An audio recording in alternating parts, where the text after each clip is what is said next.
लोक आपल्याला सांगतायत की राज ठाकरेंच्या सभांना गर्दी होते, पण मतांमध्ये ते येत नाही. कारण हे जे गेल्या 10-12 वर्षात जे सुरू झालंय, लोक आपल्याला मतदान करतायत. किती आपण आपला सगळा स्वाभिमान किती घाण टाकायचा, याला काही मर्यादा? नरेंद्र मोदींच्या 75व्या वाढदिवसानिमित्त टुरिझम डिपार्टमेंट महाराष्ट्रामध्ये काही टुरिझमचे स्पॉट काढतायत आणि त्याची केंद्र काय, त्याचं नाव काय दिलंय, नमो केंद्र, नमो टुरिझम सेंटर्स. ही नमो टुरिझम सेंटर्स कुठे काढतायत? शिवनेरीवर, रायगडावर, राजगडावर. जिथे फक्त आमच्या महाराजांचं नाव असलं पाहिजे, इथे टुरिझमचे आता सेंटर्स काढायला निघालेत. मी आत्ता सांगतोय, सत्ता असो नसो, वर नाही, खाली नाही, आजूबाजूला नाही, कुठेही नाही. हे आपण गेले अनेक वर्ष आपण ही ओरडून सांगतोय. मी मागे पण आता आपलं ज्याला शिबिर झालं त्यावेळेला पण मी म्हटलं, लोक आपल्याला सांगतायत की राज ठाकरेंच्या सभांना गर्दी होते, पण मतांमध्ये ते येत नाही. कारण हे जे गेल्या 10-12 वर्षात जे सुरू झालंय, लोक आपल्याला मतदान करतायत.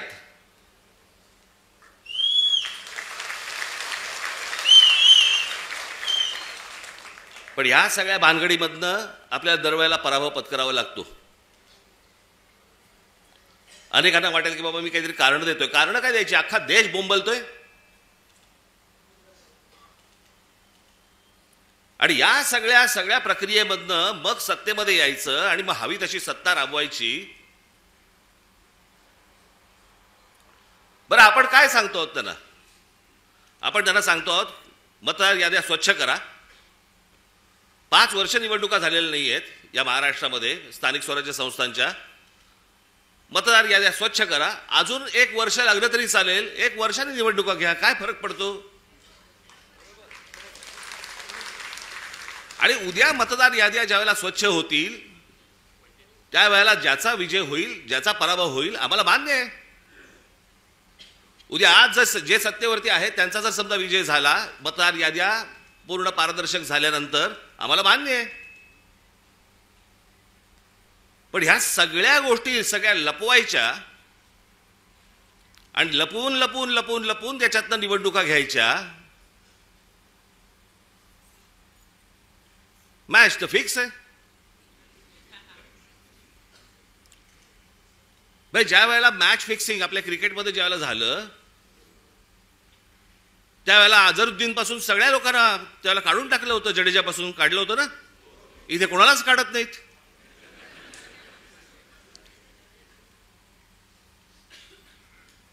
मुख्य निवडणूक आयुक्त काय सांगतात म्हणे, सीसीटीव्ही कॅमेरामधलं जे काही शूटिंग आहे ते म्हणे प्रायव्हेट आहे. प्रायव्हेट काय काय काय तरी शब्द वापरला हा? त्याची प्रायव्हसी कसली आली? एखादा माणूस मतदान कुठे करतोय, मत कुठे देतोय, ही प्रायव्हसी असू शकते. मतदार कसा प्रायव्हसी त्याची असेल जपायची? आम्हाला माहिती आहे की मतदार कोण आहे ते. जे पटत नाहीत, जे पचत नाहीत, असे कोणते तरी उत्तर द्यायची आणि त्या सगळ्या भानगडीमध्ये या सगळ्या निवडणुका घ्यायच्या. आणि मग सत्तेमध्ये आल्यानंतर वेडवाकडं कसंही वागायचं, जे मी त्या दिवशी तुम्हाला सांगितलं असं. या सगळ्या राज्यांवरती, ह्या सगळ्या शहरांवरती त्यांचा सगळ्यांचा डोळा आहे. बाकीचे सगळे तर गेलेच आहेत घरंगळत. आजची बातमी किती आपण आपला सगळा स्वाभिमान किती घाण टाकायचा, याला काही मर्यादा? ते कुठे आणले पेपर आहेत ते?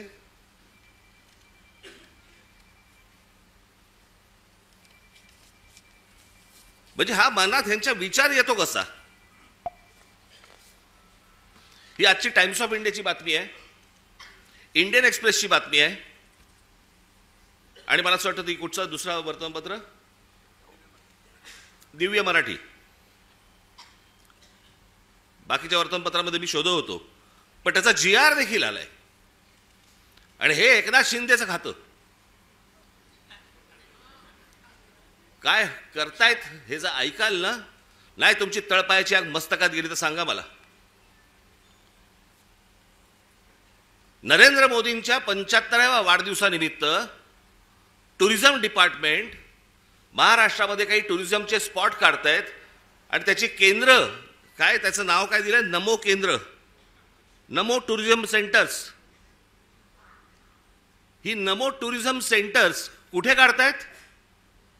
शिवनेरीवर, रायगडावर, राजगडावर. जिथे फक्त आमच्या महाराजांचं नाव असलं पाहिजे, इथे टुरिझमचे आता सेंटर्स काढायला निघालेत. मी आत्ता सांगतोय, सत्ता असो नसो, वर नाही, खाली नाही, आजूबाजूला नाही, कुठेही नाही,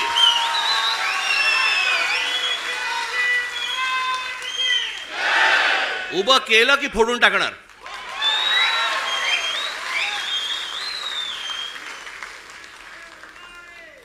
मला स्वतःला मुख्यमंत्री करा म्हणून किती लाचारी करायची. बरं, हे वरती पंतप्रधान देखील माहिती नसेल की खाली काय चाटुगिरी चालू आहे. इथपर्यंत हे कशात नाही येतं, ही सत्ता डोक्यात गेली ना की आम्ही वाटेल ते करू. शिवाजी महाराजांचे गडकिल्ले असू देत, तर काही असू देत, मला मुख्यमंत्रीपद मिळालं पाहिजे, मला सत्ता मिळाली पाहिजे, मला जे समोर दिसेल ते मला मिळालं पाहिजे. याच्यासाठी ज्यांना ज्यांना काही मला खुश करता येईल ते मला खुश करावं लागेल. मुंबईमधल्या जागा द्यायच्या आहेत, अडाणलेला देऊन टाका, तो बोट ठेवेल तिकडे जागा देत आहेत.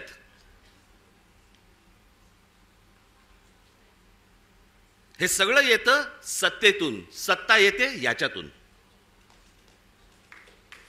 म्हणून तुम्हाला बारीक लक्ष ठेवायला लागणार आहे.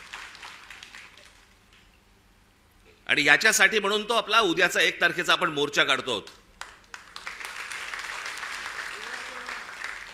दणदणीत मोर्चा झाला पाहिजे, दिल्लीपर्यंत कळलं पाहिजे महाराष्ट्रामध्ये काय आग पेटली आहे ती.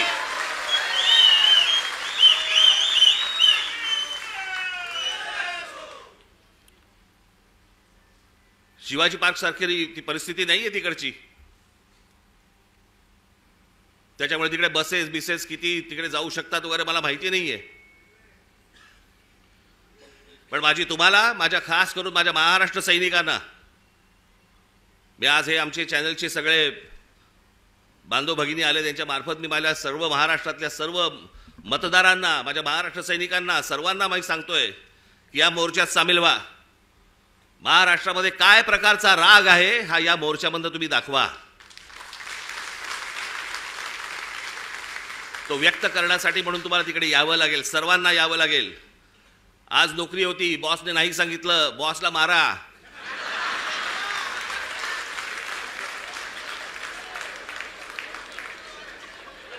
शनिवार पुरता 1 मत त्याच्या गालावर द्या आणि मला असं वाटतं तुमचा बॉस पण मतदारच असेल, त्यालाही घेऊन या. पण हे जे चाललंय हे या महाराष्ट्रातल्या, या देशातल्या प्रामाणिक मतदाराचा अपमान सुरू आहे. तो मतदार उन्हातानामध्ये रांगेमध्ये उभा राहतोय, त्यांना ज्याला हवंय त्याला तो मतदान करतोय. पण येणारे जर समजा रिझल्ट समजा विचित्र लागणार असतील तर मला असं वाटतं की त्याच्या तो मताचा अपमान आहे. हे सगळं सुधारलं पाहिजे, हे सगळं नीट झालं पाहिजे. या देशातल्या निवडणुका पारदर्शक पद्धतीने झाल्या पाहिजेत. उद्या जय कोणाचा पराजय कोणाचा आहे ते निवडणुकीनंतर बघता येईल, पण निवडणुका तरी पारदर्शक झाल्या पाहिजेत. अहो, हे मशीन्स तर कुठेच नाहीत जगात.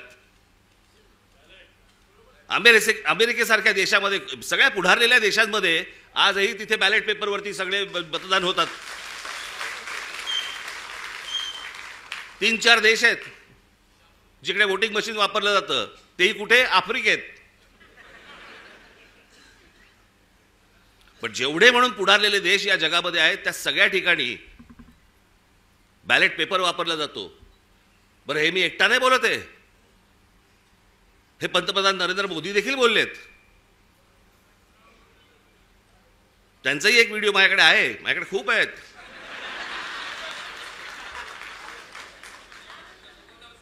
पण मला असं वाटतं की ही गोष्ट तुम्ही सर्वांनी गांभीर्याने घेणं गरजेचं आहे. परवाचा मोर्चा झाल्यानंतर तुम्हाला प्रत्येकाच्या यादी, आज सर्व इथे शाखाध्यक्ष आणि सगळेच मुंबईचे, ठाण्याचे, नवी मुंबईचे अनेक जण आलेले इथे, घराघरामध्ये जा, तुम्हाला चेहरे कळले पाहिजेत. आमचा गजानन कुठे गेला? काळे गजानन, हे आमच्या गजाननने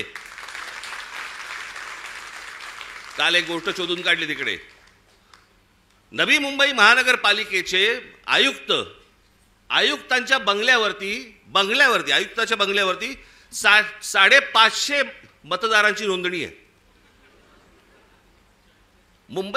नवी मुंबई महानगरपालिकेच्या आयुक्ताच्या बंगल्यावर. तुझ्या इकडेच का काय? आता मला आठवत नाही, परवा दिवशी कुठेतरी एकाचा पत्ता सुलभ शौचालयाचा आहे. चला बसला असताना सही घेतली काय?